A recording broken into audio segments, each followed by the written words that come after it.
자, 한 주 동안 여러분 잘 쉬셨는지요?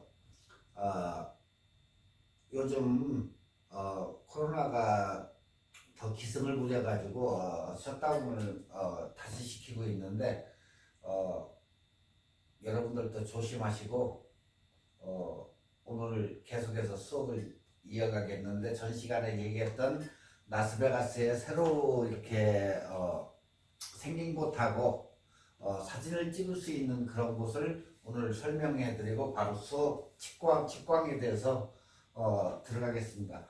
자, 라스베가스 하면 그냥 우리가 뭐 노름이나 이런 오락물 이런 것보다도 그 주변에 무엇이 있는지 그것을 일단 보고 그렇게 구경을 한다거나 가족과 함께 가면은 그 근처를 들려가지고 볼 만한 곳이 있는데 라스베가스를 패스해서 30분 거리에 브레 계곡이라고 있죠. 브레 계곡. 거기도 바위가 붓지만은 라스베가스 시내에서 굉장히 가까워요. 레드락이라는 데가 있는데 레드락도 이렇게 붉은 바위로 이루어져 가지고 트레일도 되고 바이크가 되는데 거의 한 13마일 정도 차로 이렇게 돌 수 있는 그런 빨간 돌 그러니까 결국에는 샌드죠. 샌드 모래로 이루어진 빨간 돌이기 때문에 한번 구경할 만한 곳이에요. 뭐 차로 돌기 때문에 잠깐 내려서 보고 한번 가볼 만한 데니까 가족과 함께 갈 수 있는 네드락 1번. 사진 찍기가 아주 좋아요. 빨간색이. 그리고 이제 어드벤처 돔이라고 있는데 라스베가스의 요즘 호텔 인사이드 이 실내에다가 이렇게 레일을 만들어 가지고 애들을 탈 수 있는 이런 방식. 예전에 서커스 하면은 뭐였죠? 그냥 우리가 서커스 예전에 말 그대로 서커스 이렇게 그네 타고 이런 것을 많이 해서 아이들한테 굉장히 인기가 많았었는데 지금은 이런 식으로 이렇게 돔을 만들어 가지고 그 안에서 즐길 수 있게 만들어 놨어요. 그러니까 요즘 사람 없는데 그 근처를 간다든가 할 때는 요즘에는 굉장히 쉽게 타고 뭐 기다릴 필요도 없을 것 같아요. 그러니까 여기가 5에이커가 넘는 인사이드 인도어 놀이터예요, 결국에. 그러니까 직각으로 떨어지는 엘로코도 있고 4D 극장도 있고 롤러 스케이트장도 있고 이런 식으로 만들어 놨으니까 아이들하고 서커스 호텔로 가가지고 구경을 하시면 제일 좋을 것 같아요. 두 번째. 세 번째에도 역시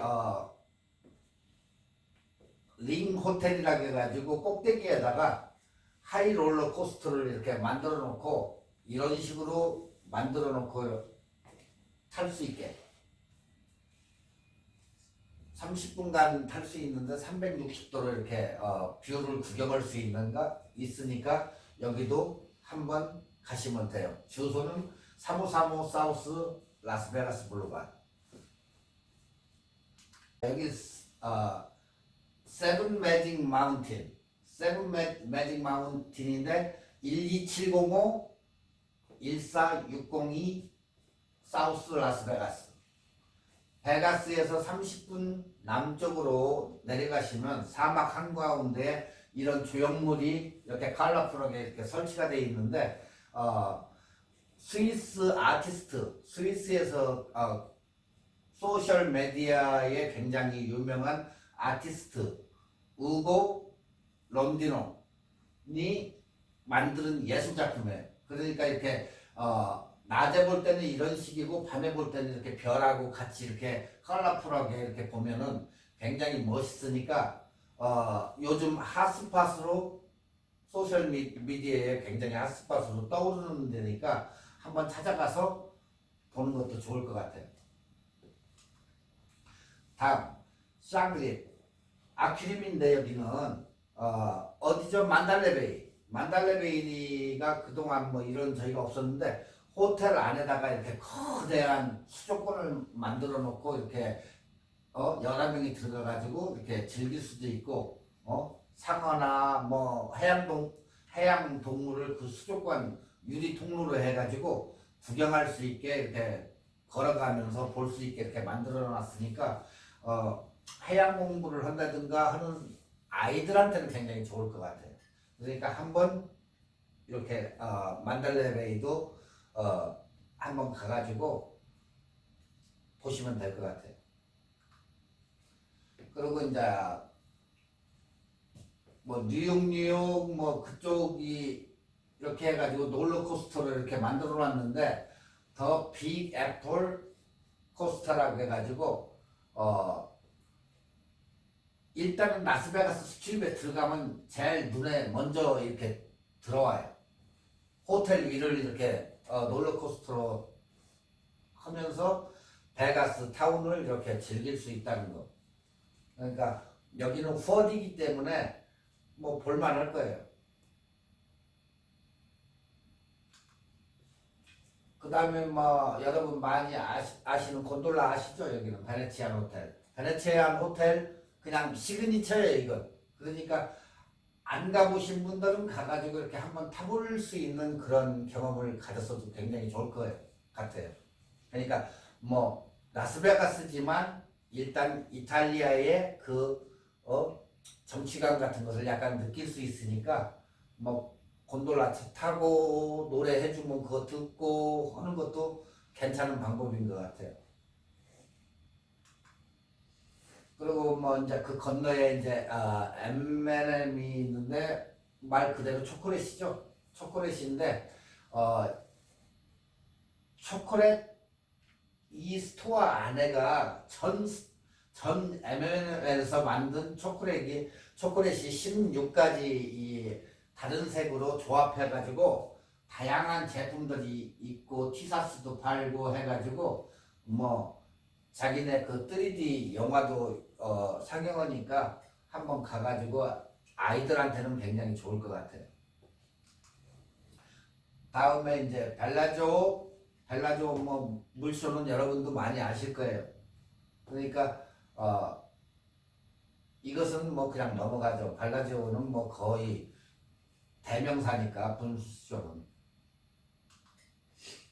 그리고 이제 발라지오 안에 유명 문화연구가들이 발라지오 호텔 안에 가든이 하나가 있는데 시즌별로 이렇게 컨셉이 틀려요. 그 안에 이렇게 중국적으로 뭐 이런 식으로 해서 만들어 가지고 굉장히 아름답게 이렇게 꾸며놓는데 매번 갈 때마다 이게 틀려요. 그렇기 때문에 그때마다의 그 컨셉이 어느 것인지 가가지고 사진 찍기에 굉장히 좋으니까 가족이나 연인이나 친구 이렇게 가면 꼭 발라지오 역에 가가지고 사진 찍기가 굉장히 좋으니까 꼭 카메라를 준비해가지고 뭐 카메라 없으면 핸드폰으로라도 꼭 찍어가지고 굉장히 컬러풀하니까 한번 찍어보는 것도 굉장히 좋을 것 같습니다. 아시겠죠? 이게 지금 10가지가 일단은 새로 바뀐 저거가 있고 그 다음에 라스베가스에서 15분을 타고 계속 가다가 30분 정도 가면 브레 계곡이 있다는 거. 브레 계곡에 들려가지고 거기도 굉장히 많은 아치라든가 이런 게 있기 때문에 레드락하고 약간은 뭐 비슷한 점도 있지만은 한번 가볼 만한 곳이기 때문에 꼭 카메라를 준비해가지고 가서 촬영들을 한번 해보시면 굉장히 좋을 것 같아요. 아시겠죠?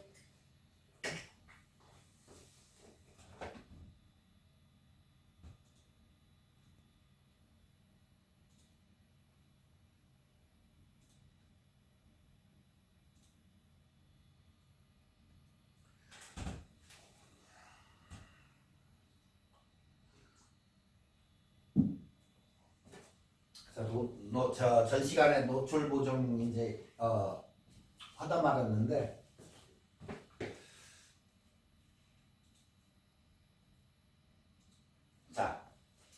노출 보장보다도 측광 먼저 하겠습니다. 측광이 먼저가 돼야 되니까 이 측광은 전 시간에도 조금 얘기했지만 우리가 항상 얘기하는 카메라 렌즈의 초점을 잡을 때 무엇으로 잡을 것인가. 사진을 반사했다 누르면 빨간빛이 16개 같은 초점을 잡는 초점이 있으면 16개가 불이 반짝반짝반짝해요. 이런 식으로.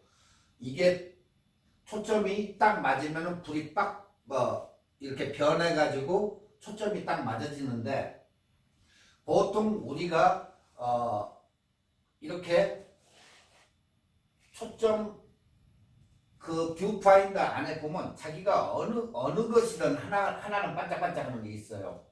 이렇게 이런 식이라든가, 아니면 이게 조금 회사의 매뉴팩처마다 조금씩 다른데 그림이 요런 식으로 된 것도 있고 요런 식으로 된 것도 있고 다 틀려요 그게. 그렇기 때문에 거의 습해요 이렇게 보시면. 근데 우리가 얘기하는 이렇게 생긴 그림으로 된 것은 우리가 평가 측광이라고 해요. 그리고 이제 부분 측광이라고 하는데, 일단은 평가 측광이라고 하면은, 평가 측광은 뭐냐면 각자의 평가를, 자,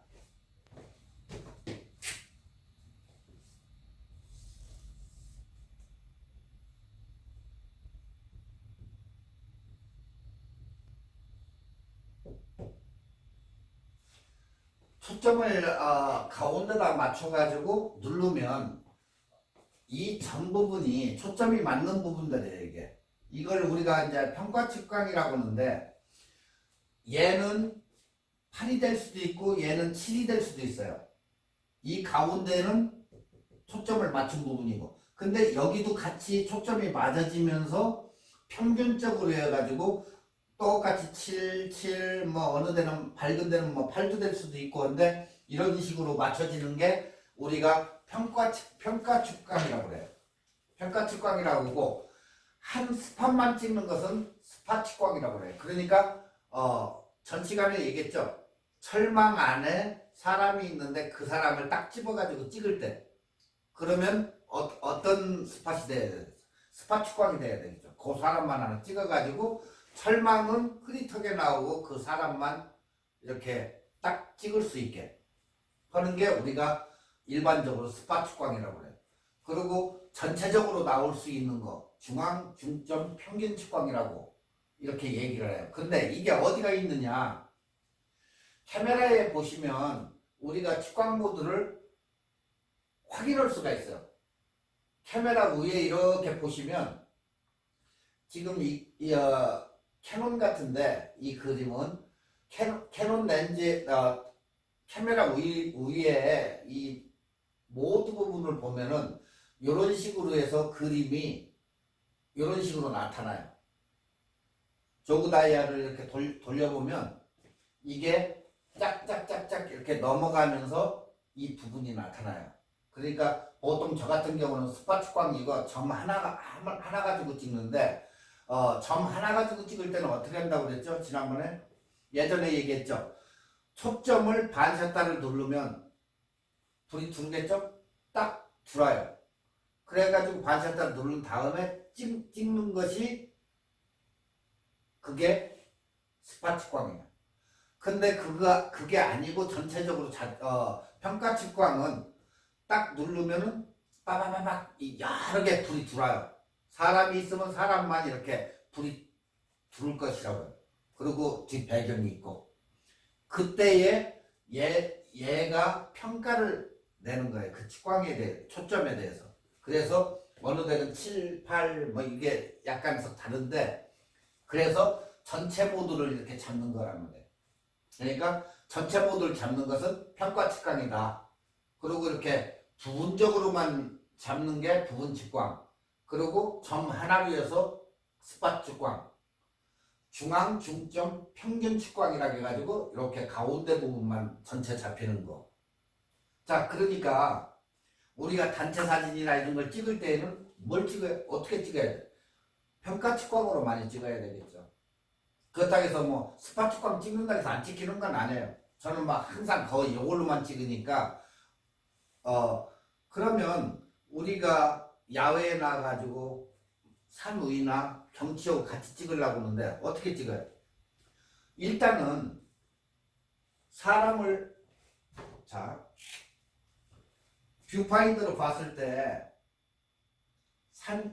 산이 있고 여기 뭐 바위에 이렇게 앉아 있고 이 뒤 뭐 해변인데 이것을 넣으려고 찍을 때 여기에서 카메라로 찍을 때 일단 사람한테 초점을 맞춰야 되겠죠. 반샷다로 살짝 누른 다음에 자기가 넣고자 하는 대로 약간 옮겨가지고 보면 사람이 여기로 나오겠죠. 사람은 내가 움직이는 거예요. 내가 반샷다를 한 다음에 조금 움직여서 나머지 배경을 집어넣는 거죠.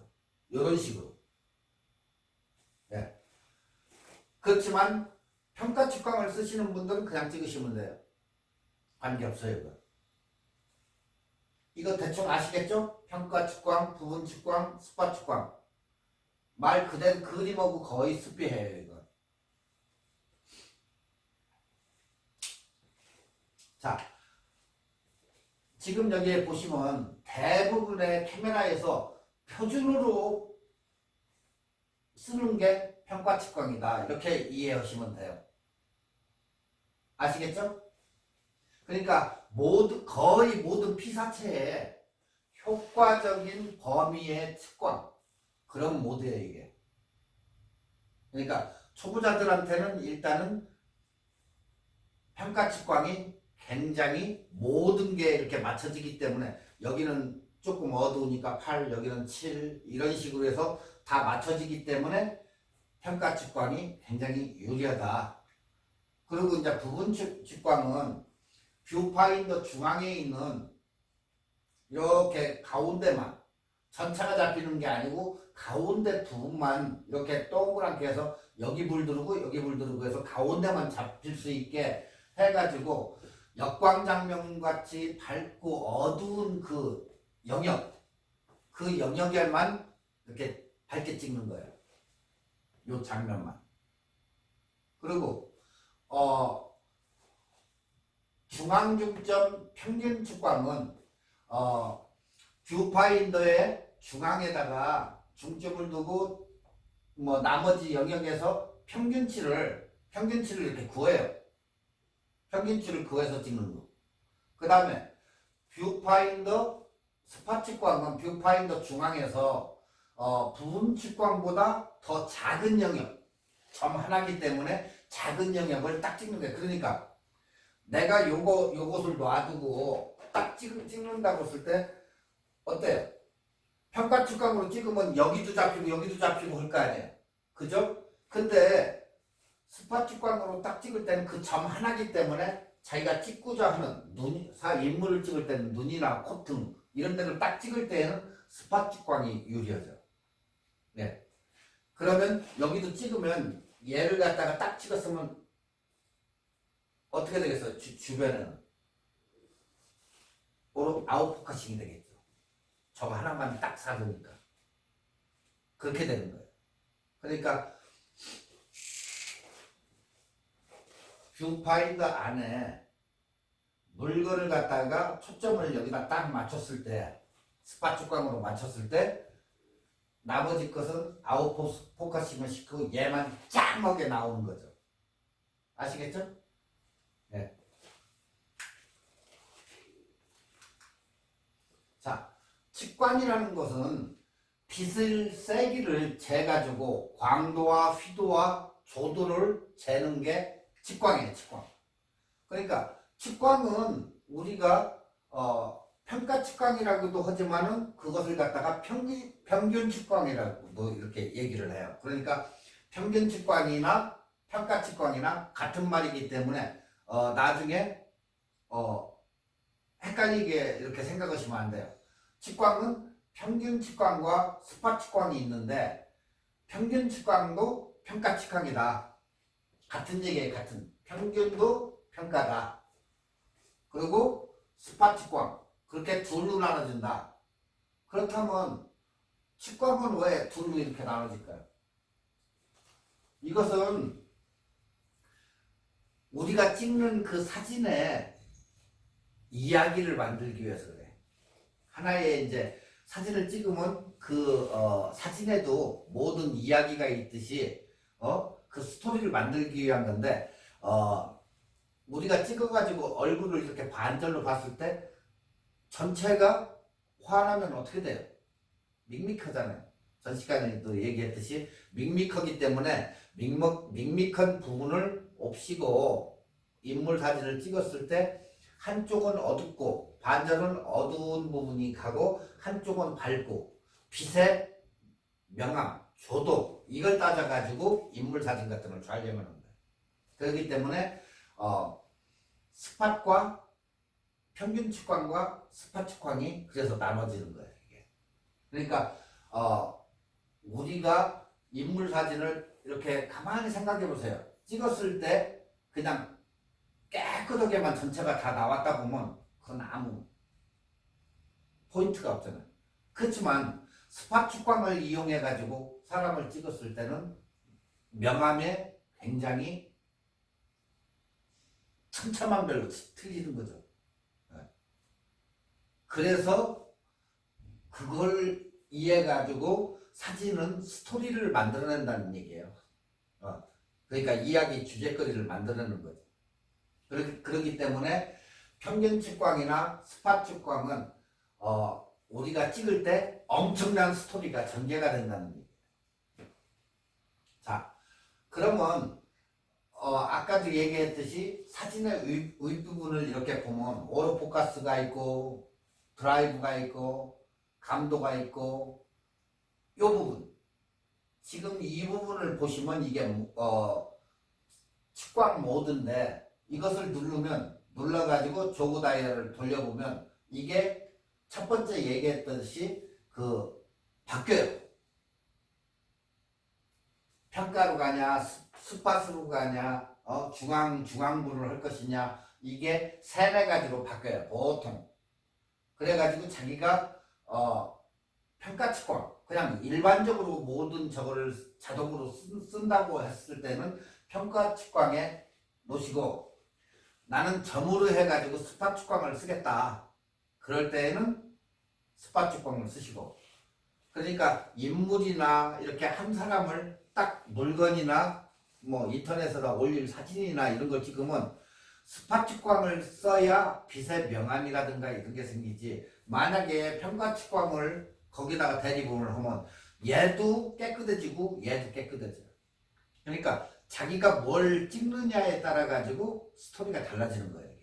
그래서 평가 측광과 스팟 측광 지금 두 가지만 얘기하는 거예요. 나머지 건 빼고 평가 측광 골고루 빛을 이렇게 깨끗하게 뭐 단체 사진 찍는다든가 뭐 모든 거 할 때에는 평가 측광이 좋고 그냥 인물 사진이나 이런 거 쓸 때에는 스팟 측광이 굉장히 유리하다. 왜? 검은색도 넣을 수도 있고 밝은 빛도 있고 자 이렇게 있을 때는 이쪽과 이쪽에 빛의 명암 차이가 있겠죠. 컨트라스트가 있어요. 그게. 그러면 어디다 놓고 찍어요? 밝은 쪽에다 놓고 찍는 게 낫겠죠. 이쪽을 광대뼈 쪽으로다 딱 맞춰가지고 아니면 눈에다 맞춰가지고 딱 찍었을 때 이쪽 부분은 어둡게 나오고 이쪽은 밝게 나오고 그 명암의 차이가 바로 인물 사진을 찍는 구성 요소예요. 그게. 만약에 그걸 평가 측광에다 놓고 그냥 찍었을 때는 아무 사진이 안 되는 거예요. 그냥 일반인들이 그냥 찍을 때 그냥 찍는 거 그런 사진 밋밋한 사진밖에 안 나온다는 거죠. 그렇지만 스팟 측광으로 우리가 사진을 찍었을 때는 어때요? 멋있겠죠? 컬러가 확실히 틀리다는 거죠. 이게. 그래서 스팟 측광을 많이 쓰니까 여러분도 이게 그거구나 그 얘기예요. 이 모드가 이걸 누르면 이제 여기는 불 누르는 거 여기를 누르면 감도 뭐 지금 ISO가 800인데 해변가를 갔다 내려서 100으로 가야 되겠죠. 200이나 100으로 근데 실내로 갔다 돌려가지고 ISO를 누르고 조그다이 돌려가지고 800이나 깜깜하다 1200 셔터 스피드가 안 나온다 더 올려요 더 3200 이런 식으로 해가지고 올리면 셔터 스피드가 이 마크가 쭉쭉쭉쭉쭉 위로 올라와요. 무슨 얘기인지 아시겠죠? 이게 올라오는 게 보여요. 그러면서 초가 위로 올라오는 거죠. 예. 이 차이예요. 그러니까 측광 모드는 여기에서 확인을 하면 된다. 전문 스파 측광으로 가든 평가 측광으로 가든. 그러니까 일단은 이 두 가지만 오늘 얘기할게요. 자, 지금 아까도 얘기했지만 이게 제조사마다 그림은 틀릴 수가 있어요. 보통 여기서는 지금 캐논 스타일 이제 얘기하는 건데 뭐 다를 수는 있지만 거의 습배예요. 어디고. 자, 우리가 뷰파인더로 이렇게 카메라 뷰파인더로 이렇게 봤을 때에는 이런 부분이 이렇게 나타나요. 그래가지고 여기에 불이 반짝반짝반짝반짝 초점이 맞는 부분은 부를 거란 말이에요. 이게 다 맞는 게 아까 얘기했듯이 평가 측광이다. 아시겠죠? 이게 만약에 없고 점 요거 하나만 딸랑 나온다. 그러면 스파 측광이다. 이렇게 생각하면 돼요. 자, 밑에 스파 측광 여기만 붉은색이 된다겠죠. 네. 근데 요건 저 중앙부. 근데 그건 오늘은 뭐 얘기 이 두 개가 중요하기 때문에 스파 측광, 평가 측광 이것만 얘기할게요. 자, 이 의미는 이 스팟만을 가지고 밝기의 빛을 측정한다고 보시면 돼요. 여기만 가지고. 그렇지만 여기는 전체의 측광이 전체가 되는 거예요. 그러니까 반대겠죠? 그래서 맞는 부분은 받겠죠. 그리고 안 맞는 부분 콘트라스트가 이제 들어가서 어두워지는 부분.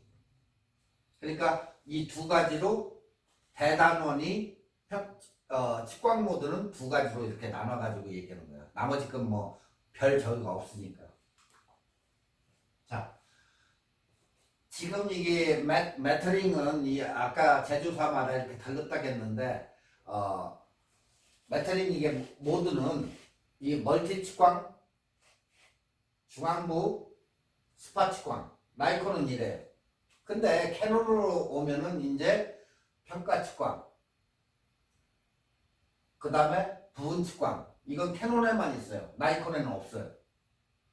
그 다음에 점 하나로 해가지고 불이 반짝반짝 들어오는 스파 측광, 그리고 아예 없는 거 평균 측광. 그러니까 자기가 원하는 모드를 가지고 쓰면 돼요. 자, 여기에서 중앙부 측광은 이렇게 그림이 있지만 캐논에서는 아무것도 없죠. 전체 다 잡히니까 뭐 그냥 네모지게 해놓은 거예요. 그리고 스파 측광은 똑같아요. 그림이 똑같아요. 그리고 멀티 측광도 그림이 거의 습비하죠. 단 부분 측광만 캐논 카메라에는 요게 삽입이 되어 있다는 거예요. 부분 측광. 아시겠죠? 자, 평가 측광은 이렇게, 부분 측광 이렇게, 그리고 중앙부 측광은 이렇게. 이게 캐논에만 있는데 거기 플러스 부분 측광이 여기에 포함이 된다. 근데 나이콘에서 이걸 왜 이게 없지? 이러시면 안 돼요. 캐논 나이콘에는 없어요. 전혀. 항상 이쪽에만 있다. 자, 전체 측광은 말 그대로 화면 전체를 기준으로 반사율을 측정하는 거다. 전체 측광. 그 대신 중앙부 측광은 전체가 아닌 화면의 중앙부 3분의 2 정도. 그걸 기준으로 반사율을 측정해요. 그리고 나머지의 스파 측광은 한 포인트 한 포인트를 가지고 빛 반사율을 측정하는 거예요. 그렇기 때문에 전체를 측광하는 거죠. 여기를 딱 찍었는데 여기에다가 초점을 줬으면 여기를 가지고 계산을 얘가 따다다닥 해가지고 그 부분만 측광이 되는 거예요. 나머지는 안 하는 거죠. 근데 평균 측광 같은 경우는 전체를 다 여기 이런 식으로 해가지고 그걸 계산을 하는 거지. 자, 다시 말해서 닭장에 닭이 50마리가 있어요. 여기 막 클래스에 50명이 있다고 생각해도 똑같아요. 근데 전체 화면으로 잡아가지고 빛을 골고루 여기 모두에게 분산을 시켜서 밝게 찍는 것을 우리는 평균 측광이라도 평균 측광이다 이렇게 얘기도 할 수 있어요.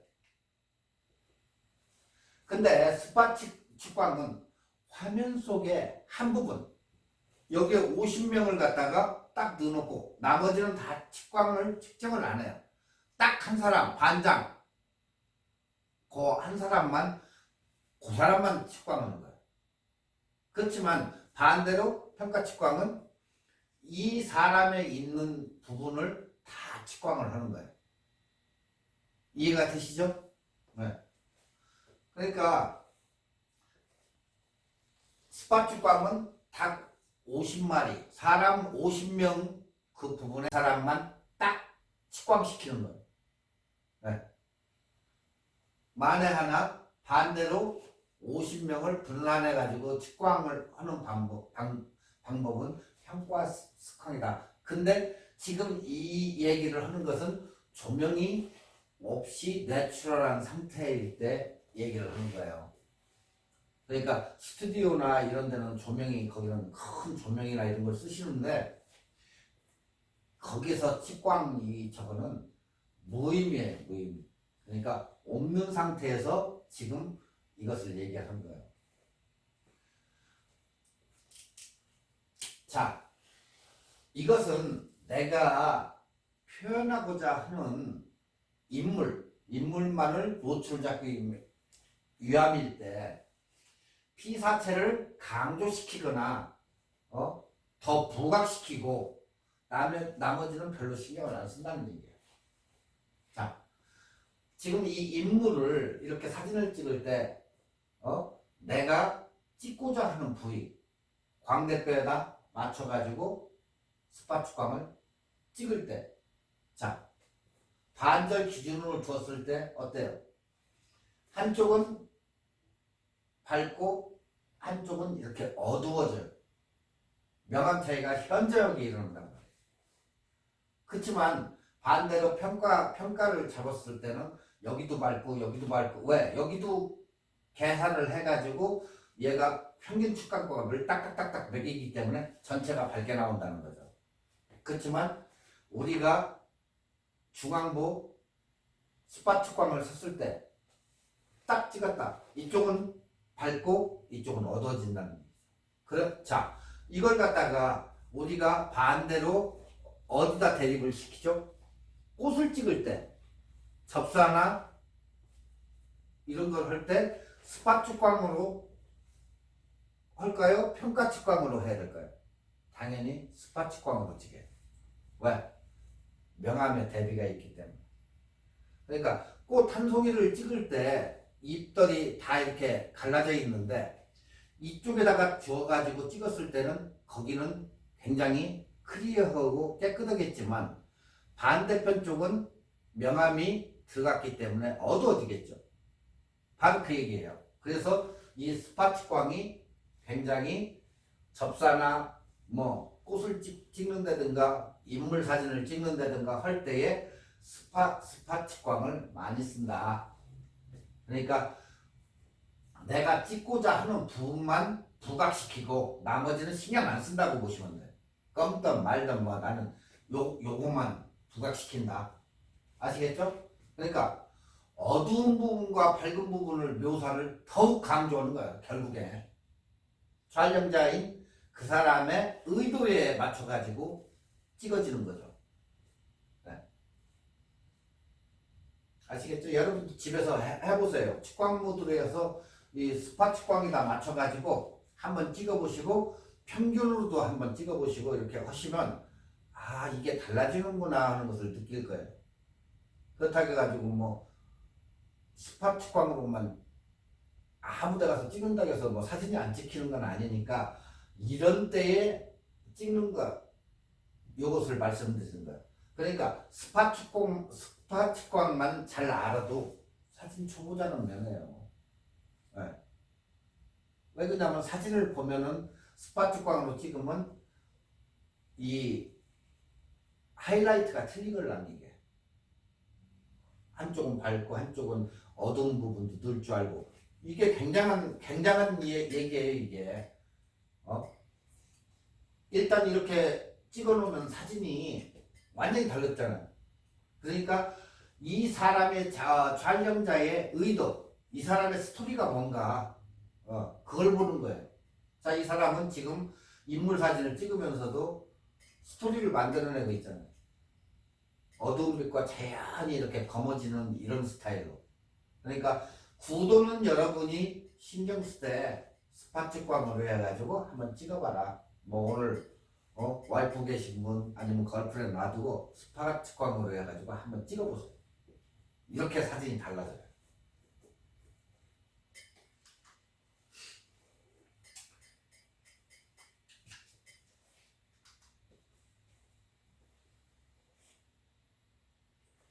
자, 노출이 중요하면 밝은 부분의 노출만 잡으면 돼요.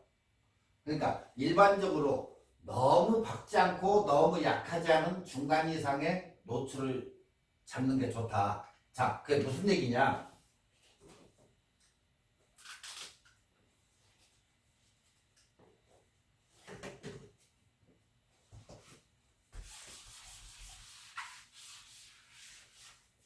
자, 스팟 측광일 때,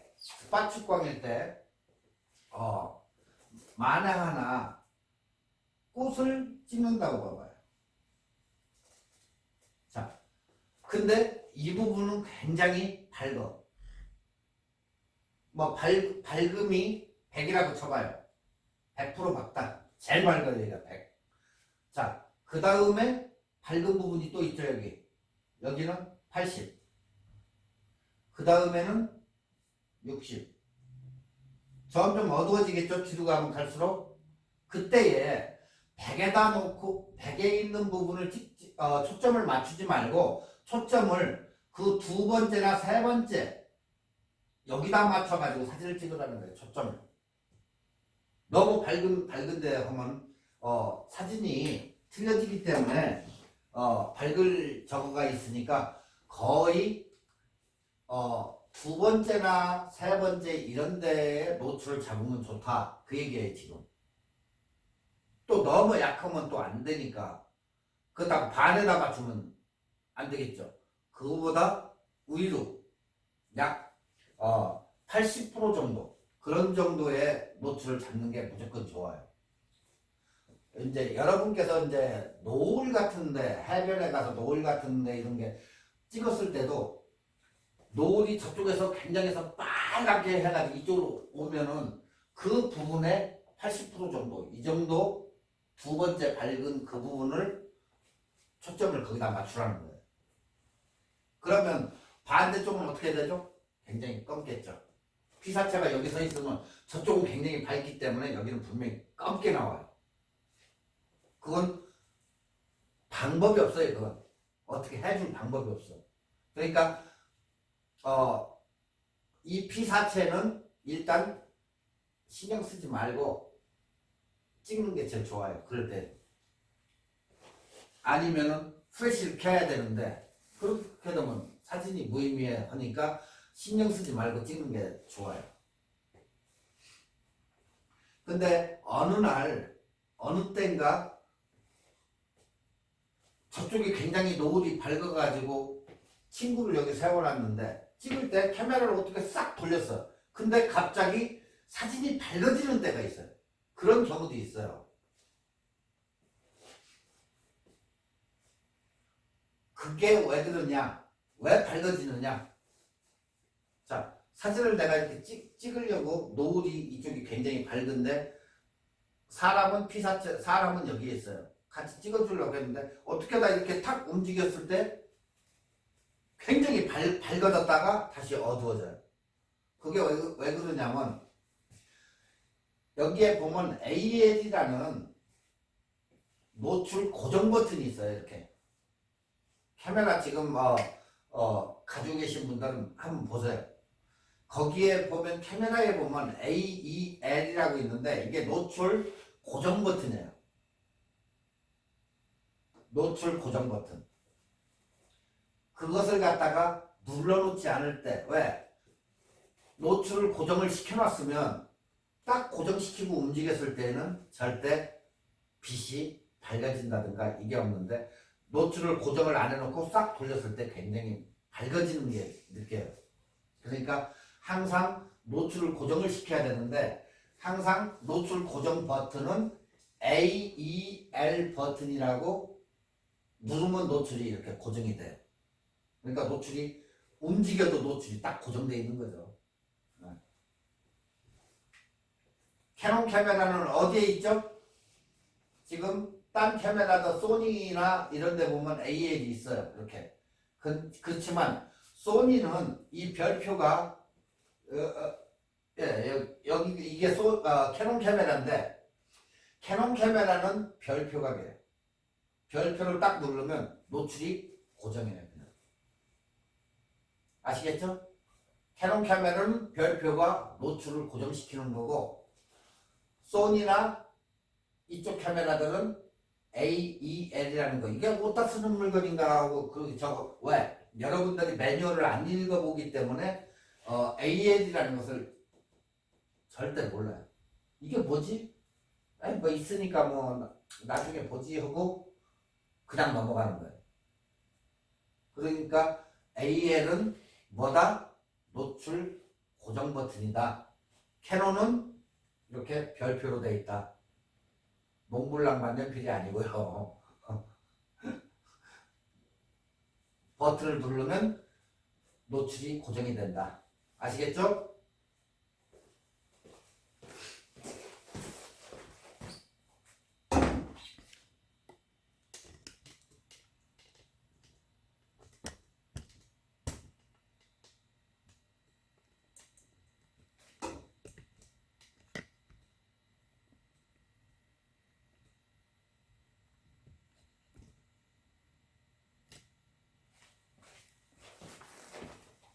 죄송합니다. 카메라가 흔들려가지고 제가 좀 맞추고 왔어요. 죄송합니다. 자, 계속해서 가는데 AL 버튼은 소니나 이런 것은 AL 버튼이 있고 캐논은 별표를 눌러가지고 노출을 고정시킨다. 자, 노출 고정은 그러면 언제 시킬까? AL 버튼을 언제 누를까? 자, 노출을 고정시키는 부분 이쪽 문에다가 어두운 부분에다 노출을 고정시키고 그리고 초점을 밝은 부분에 80%두 번째 밝은데 아주 밝죠. 이쪽은 거기에 볼 쪽에는 어떻게 되죠? 볼 쪽에는 좀 덜 밝죠. 이쪽은 굉장히 밝고 볼 쪽에는 덜 밝고 하니까 80%두 번째 밝은 이 볼 쪽에다가 초점을 맞추는 거죠.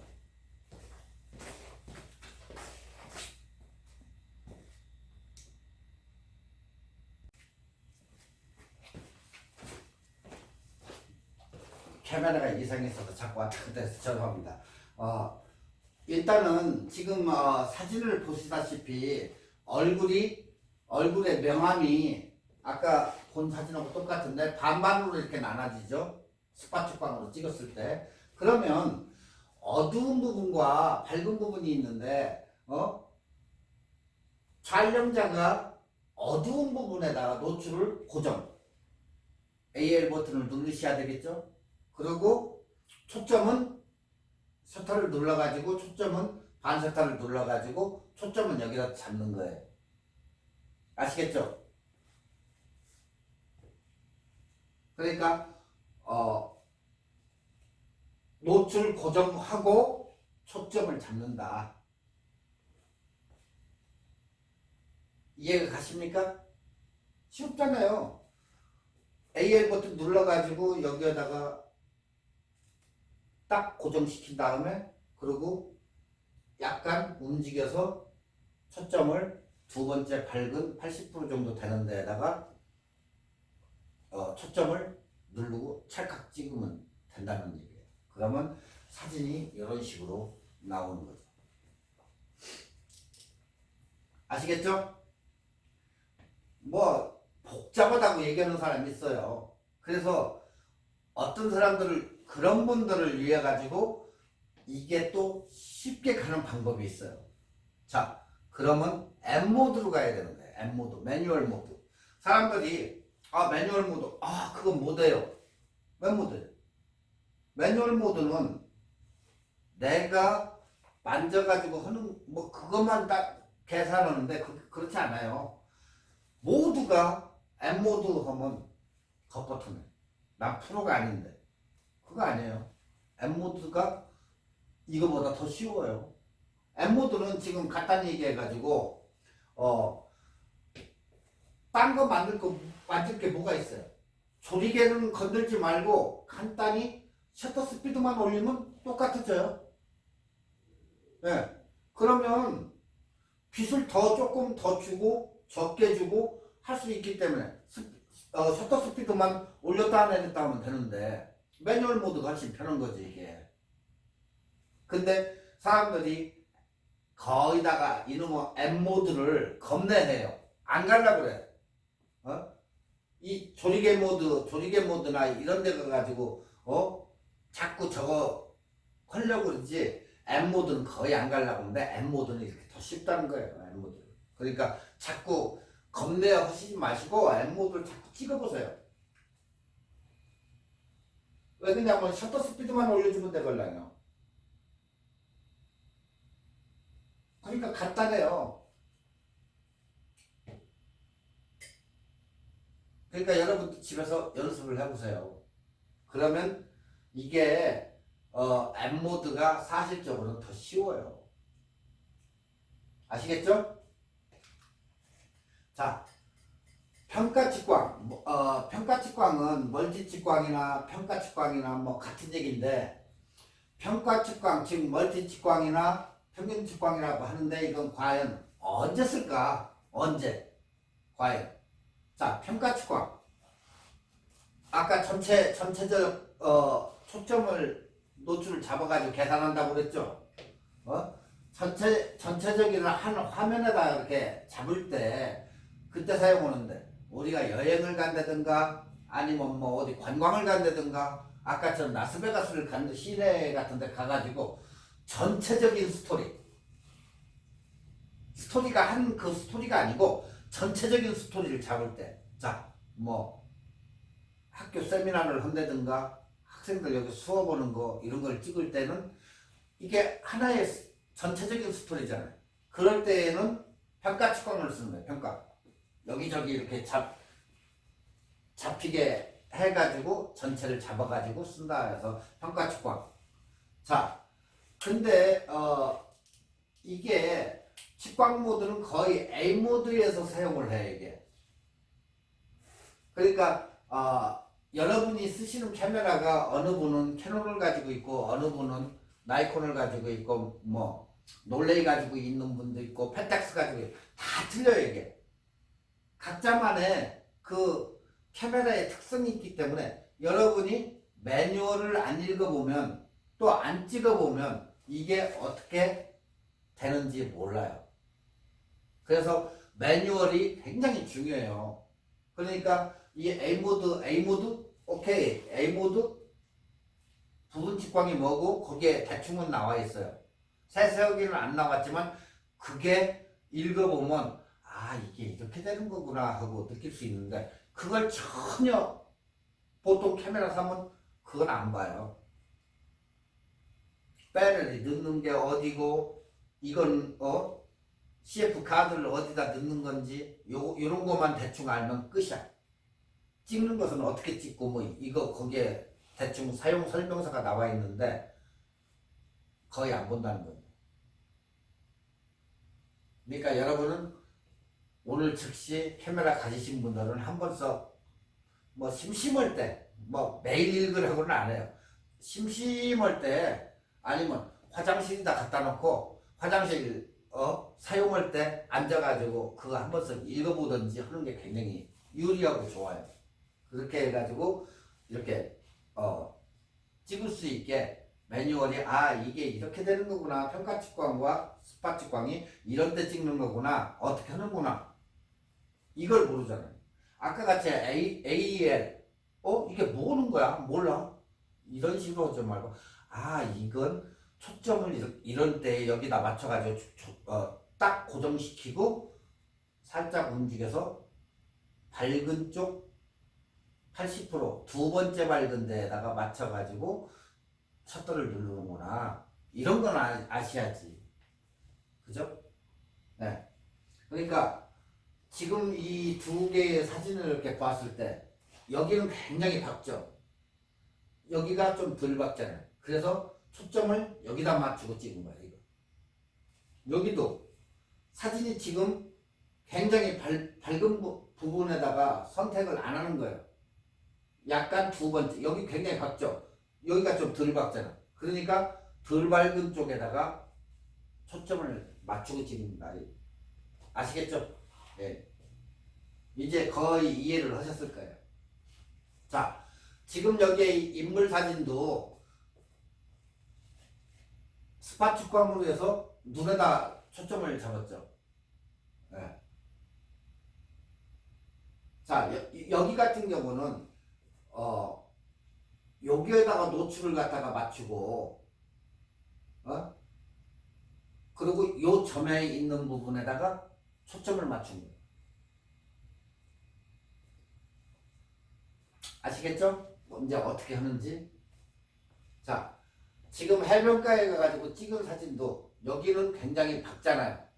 거기에 조금 움직여가지고 두 번째나 80% 정도 밝은데 100% 밝은데 말고 거기에다가 딱 찍어가지고 찍어요. 피사체는 어쩔 수 없이 피사체가 있어도 검게 나오니까 이것은 일단은 제외해놔요. 이것을 찍을 거니까 어떻게 나와도 이렇게 멋있게 찍히니까 이것은 어떻게 못해요. 그리고 평가 측광으로 전체적으로 이렇게 분위기, 거기에 분위기라든가 거기에 대한 스토리 이렇게 잡을 때에는 평가 측광으로 이렇게 찍는다. 스팟 측광으로 찍는 것도 뭐 되기는 하겠지만, 자, 스팟 측광으로 이 사람들을 찍었을 때는 어떻게 되겠어요? 아웃포커싱이 더 심하겠죠. 그러면 잘 안 보이잖아요. 그러니까 부분 측광으로 평가 측광으로 해가지고 골고루 이렇게 나오게 찍는 게 그 사진의 스토리가 된다는 거예요. 아시겠죠?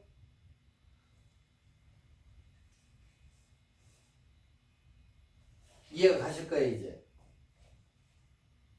평가 측광과 스팟 측광. 이런 데 쓰는구나. 이렇게 찍는 거구나. 지금까지 설명한 그 부분이 이거예요. 이게 바로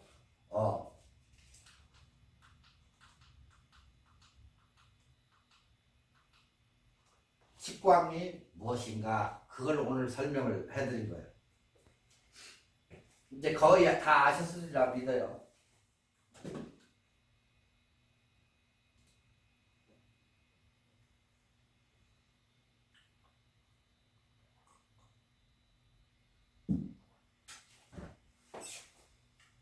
자, 다음은 이제 노출 보정인데, 노출 보정으로 지금 이제 방금 전에 배운 거, 그게 측광 보정하고 노출 보정하고 수비해져요. 사진의 밝기를 이걸로 조정을 하자. 아까 평가 측광은 이렇게 찍는다고 그랬죠? 똑같은 이런 노출로.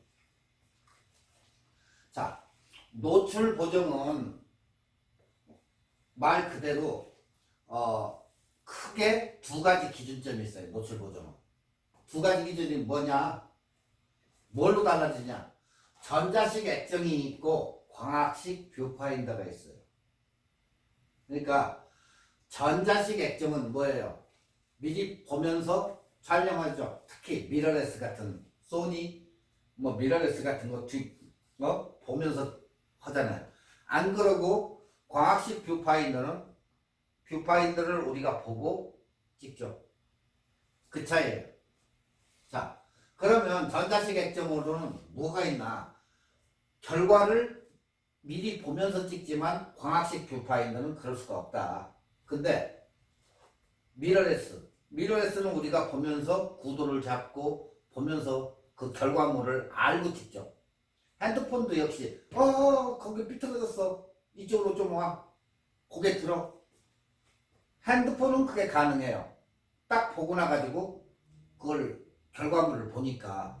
그렇지만 광학식 뷰파인더에서는 그게 안 되잖아요. 꼭 이걸 봐야 되잖아요. 그래서 그게 안 돼요. 그리고 DSAR 라이브 뷰라고 하는 그런 것은 똑같이 전자식 액정이다. 그러니까 전자식 액정과 우리가 광학식 뷰파인더하고 틀리다. 자, 미러레스 뷰파인더 안에는 모더가 들어있어요. 작은 모더가. 핸드폰 역시 뭐예요? 뷰파인더를 보든 LCD 액정을 보든 우리가 그게 뭐냐? 전자식 액정을 보고 있는 거예요. 전자식 액정. 삼성 핸드폰을 딱 보고 거기 이렇게 찍는 것도 우리가 전자식 액정을 쳐다보고 있는 거란 말이에요. 그러니까 이거 역시 미러레스와 같다고 보시면 돼요. 다. 미러레스, 핸드폰, DSLR, 라이브 뷰 해가지고 모든 것은 우리가 그 사물의 결과를 보고 셔터를 눌러가지고 찍는다. 그게 바로 전자식 액정이다. 그렇지만 그 반대에 또 하나는 광학식 뷰파인더로 해가지고 두 개를 분리한다. 아시겠죠? 그 특징은 우리가 사물을 관찰하고 보고 좋으면 찍는다. 그 차이예요. 자, 전자식 카메라로 노충을 보정하기 위해서는 조그 다이얼을 이렇게 돌리면 한쪽이 밝아지고 한쪽으로 또 움직이면 어두워지죠. 다이얼을 돌리면. 자, 한 정지된 상태를 뷰파인더로 보고 돌리면 사진이 LCD 그 상태는 똑같아요. 그렇지만 이렇게 밝아졌다가 중간으로 갔다가 이렇게 어둡게 할 수가 있어요. 그러면 노출 보정을 하면 LCD 화면은 밝기가 변하잖아요. 그렇지만 그것은 가만히 있어요. 여기서는 바뀌는 거지. 네. 이게 전자식 액정에서는 이게 가능하다는 얘기예요. 지금 여기에 보시는 그림은 하나 현실은 밝기는 밝아요. 원래. 그렇지만 여기에서 노출 보정 다이얼을 돌리니까 이렇게 어두워진다는 얘기예요. 이게 바로 전자식 액정이에요. 현실은 변화는 없지만은 조그 다이얼을 돌려보니까 노출 조그 다이얼을 돌려보니까 밝기가 변하더라. 이게 전자식 액정이다. 자, 전체 측광 플러스 노출 보정. 전체 측광 상태로 맞추고 노출 보정 다이얼을 돌려가지고 밝게 찍거나 어둡게 촬영할 수 있다. 이때 기본적인 원칙은 어두울 때는 어둡게 노출 보정을 해주고 밝을 때는 밝게 노출 보정을 하셔서 사진 찍으면 돼요. 뭐 그 이외의 것은 뭐 여러분의 취향이니까 알아서 찍으시면 되고, 그렇다면 모든 사람들이 얘기하는 적정 노출이 뭡니까? 적정 노출 그 아래에 그런 거 나오죠.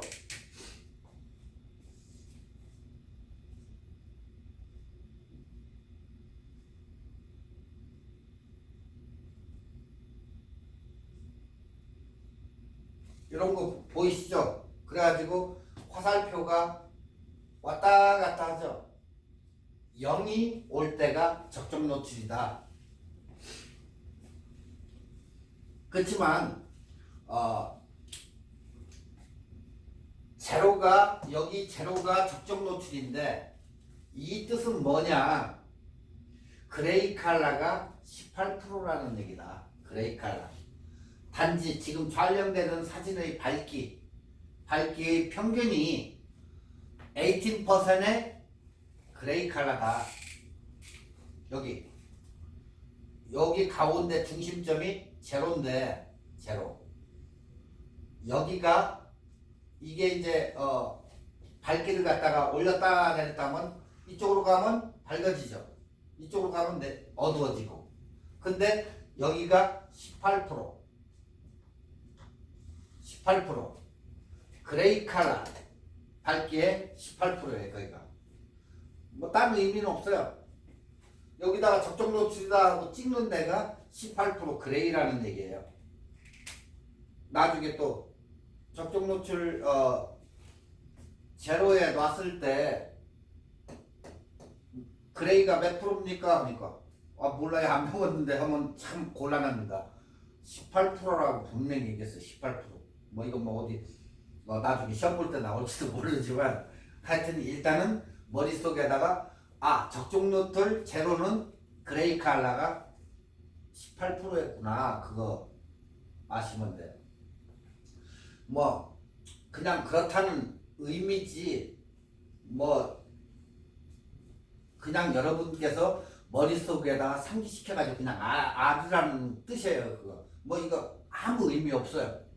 그냥 적정 노출 제로 가운데다 딱 맞추면 여기로 올라가면 좀 밝아지고 아래로 가면 어두워진다. 이런 건 알잖아요.